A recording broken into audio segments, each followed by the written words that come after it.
All right, back for another episode of Nuggets of Knowledge. This is stage 5 from the Dry Creek match this last weekend. I shot it in a lovely 1911, 27 Alpha, 4 Charlie, and barely squeaked out 100%. Let's take a quick look at it, then we'll talk about it. How about we take a look at it in full speed?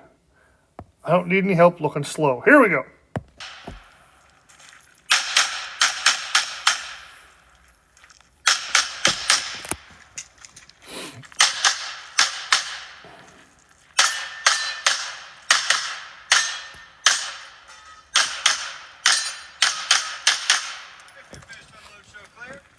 All right. And again, 1911, hand over heart, the beloved John Moses Browning. Okay, start in this position right here. Take the 2 around the outside. You have a double stagger, 2 targets there.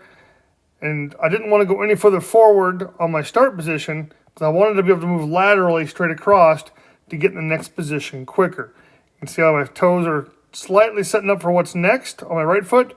What's next is a preparatory step, what I call a step out. It's getting my momentum going to set up what I call a straight crossover. My left foot's coming in, pointing at targets. Right foot will come in. It will also point at targets. A little slide, need to be a little softer on the knees would help. We're working on it. Okay, we back out of position here. Just keeping the gun up. We snap. With the eyes here. Realize I need to take a step over to this way, so we make the adjustment. We come in, break foot, stop foot up in the fault line, use the fault line to put some weight up onto. So I'm coming in here, I'm loading up on the right leg, shooting my targets there, and we're going to push off. I decided to do a reload in this stretch here because there was nothing else to do to better my position here.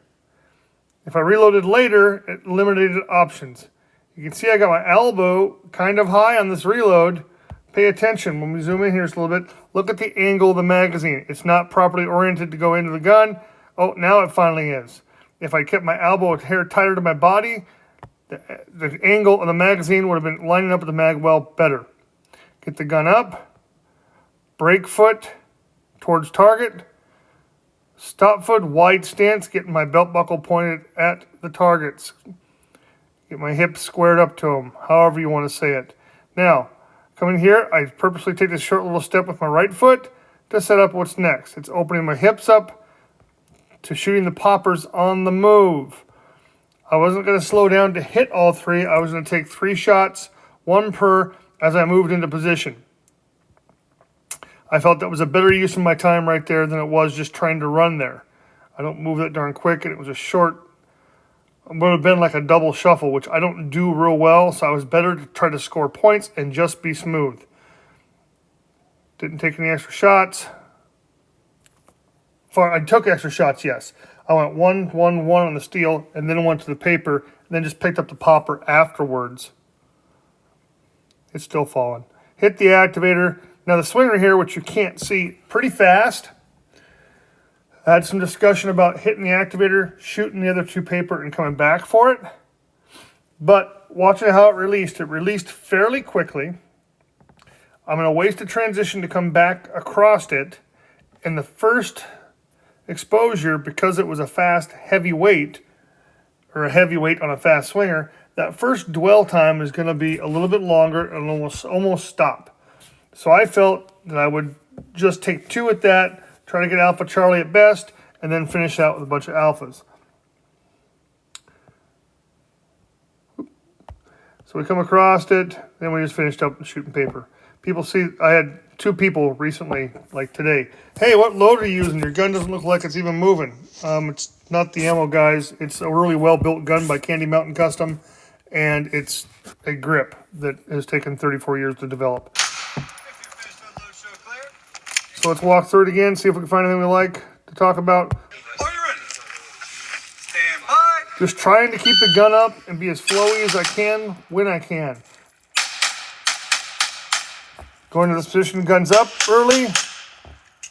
Reload, guns up early. Gun never drops, it just stays up as I walk forward.